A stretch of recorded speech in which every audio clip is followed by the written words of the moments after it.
it is America's most private organization, with mysterious meetings held behind closed doors, and a membership that includes the most powerful men in America and the world. But behind this elite brotherhood are secrets. Secrets so outrageous. Their agenda boils down to, we want to rule the world. Let's create a whole new world order. So controversial. When people are interested in occult connections, it's always funny how they overlook those that are right in front of our face. So dangerous that the members will defend them with their lives. There are those who believe in the existence of a book. A book that contains the most highly guarded secrets of the United States of America. A book whose very existence is known to only a select few. But if such a book exists, what would it contain? Secret conspiracies? Secret plans? Secret lies? Does there really exist America's Book of Secrets?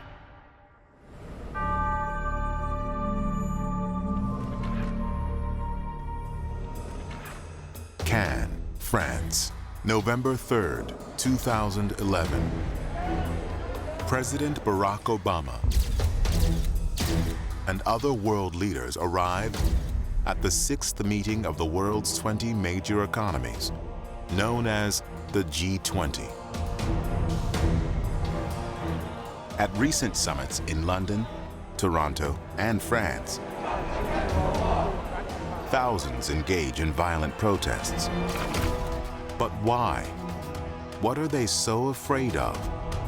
Officially, the members of the G20 meet to discuss, plan, and monitor international economic cooperation. But is there another, more secret reason?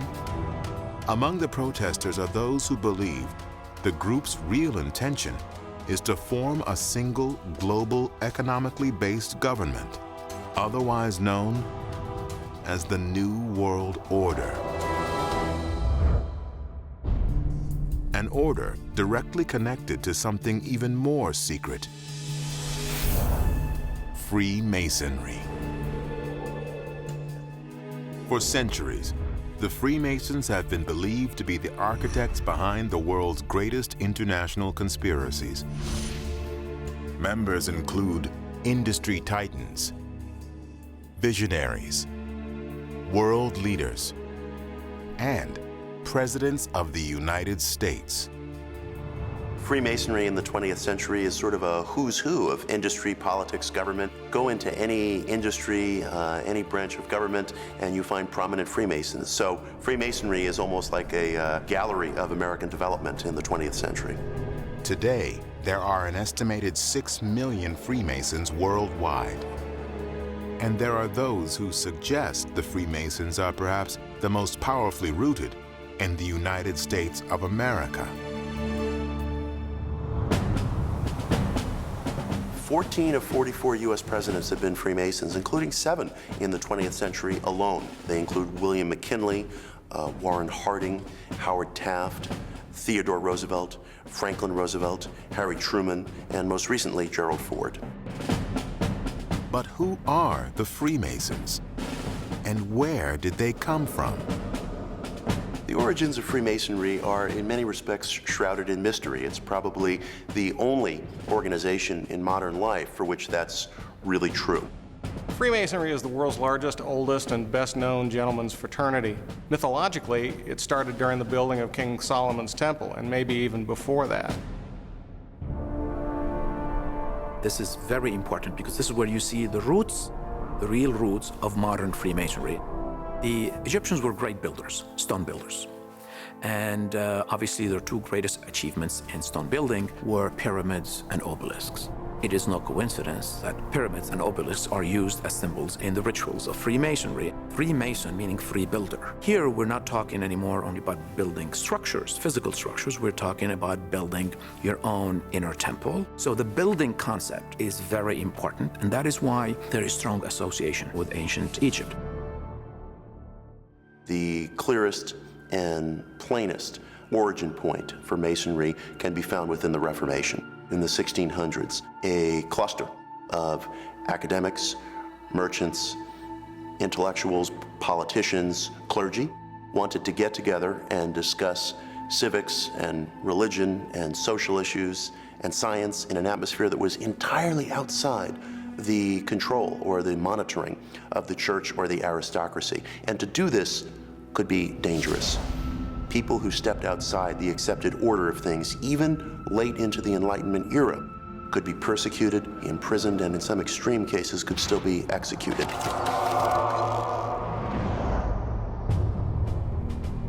But while the origins of this secret society may forever remain a mystery, the influences of modern Freemasonry began to emerge in the American colonies in the mid-18th century.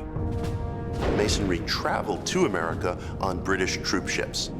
You start to find the first publicly proclaimed Freemasonic lodges in the second decade of the 1700s. So by that point, it's an influential organization. It is important to keep in mind the 18th century was really the age of enlightenment. Obviously, Freemasonry played a very important role in promoting and propagating ideals and principles of that age, and the founding fathers of the United States were disciples of that age. Freemasons are encouraged to study 7 liberal arts and sciences. 3 of them, grammar, rhetoric, and logic, are designed to help the Freemason develop a way of thinking that is based on reason, logic, and develop communication tools.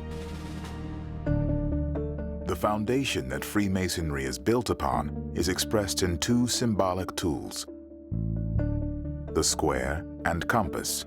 The original universal symbol of Freemasonry is the square and compasses. The compasses is the main tool of the individual. You draw a circle using the compasses around you, and if you go beyond the perimeter, you lose control.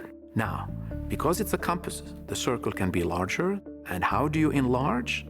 By seeking knowledge and light. The square is considered a symbol of wisdom, and G stands for the grand architect of the universe. The idea is to produce free-thinking people. This is the best way to fight any form of tyranny over the mind of man. By the mid-1700s, Freemasons in the American colonies were regularly meeting in secret, assembling in woodland cabins, country barns, upper rooms above taverns, anywhere they felt their secrets were kept safe from the untrustworthy public. If a man can't be trusted to keep something as minor as a handshake or a password as a secret, then his word really can't be taken as a man or as a gentleman. As Ben Franklin said, if we don't hang together, we will most assuredly hang separately. So secrecy was important to bind these founding brothers, not just fathers, they were founding brothers, and secrecy bound them together. But just what was it that was being discussed inside the Freemasons' meeting places? Were their lodges really functioning as incubators for diabolical plans? Boston, December 16th, 1773. Relations between the colonies and their British rulers have reached a breaking point. The Sons of Liberty, a group dedicated to protecting the rights of colonists against English oppression, convened at the Green Dragon Tavern and ignited the most infamous act of rebellion in history. Ground zero for the revolution was in Boston at the Green Dragon Tavern, and in the 1760s it was actually bought by St. Andrew's Lodge. So the tavern was actually owned by the lodge. Paul Revere happened to be the master of his lodge in Boston, which met in the Green Dragon Tavern. By simple coincidence, that's where the Sons of Liberty also met. Interesting. The Boston Tea Party was planned at the Green Dragon Tavern with lots of men who were members of St. Andrew's Lodge. St. Andrew's Lodge was supposed to meet, and as a matter of fact, in their minutes, it actually says meeting called due to lack of quorum because they were out dumping tea into the ocean. Could the taxation protest, known as the Boston Tea Party, have been a step towards a larger agenda? And were the colonial Freemasons really planting the seeds for what would eventually become known as the New World Order? Masonry was a fundamental part of the American Revolution, and that is because some of America's most influential founders, including Benjamin Franklin and George Washington, were Freemasons. Freemasonry was very important to George Washington. It was a network that he developed within his command, and he encouraged his generals to become Freemasons. He thought it made them more trustworthy. 33 out of Washington's 74 generals were Freemasons. That's 46%. That's not accidental. There were 9 out of 56 signers of the Declaration of Independence who were Freemasons, so they were well represented. 1/3 of the signers of the Constitution were Freemasons. One of the greatest contributors to the United States Constitution was also, as many believe, America's first master Mason, Benjamin Franklin.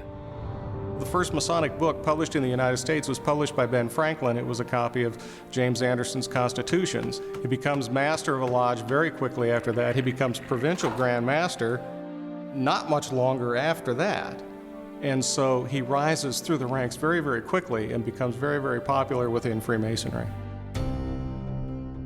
For my money, the most powerful Masonic influence on America as a whole is Anderson's Constitutions.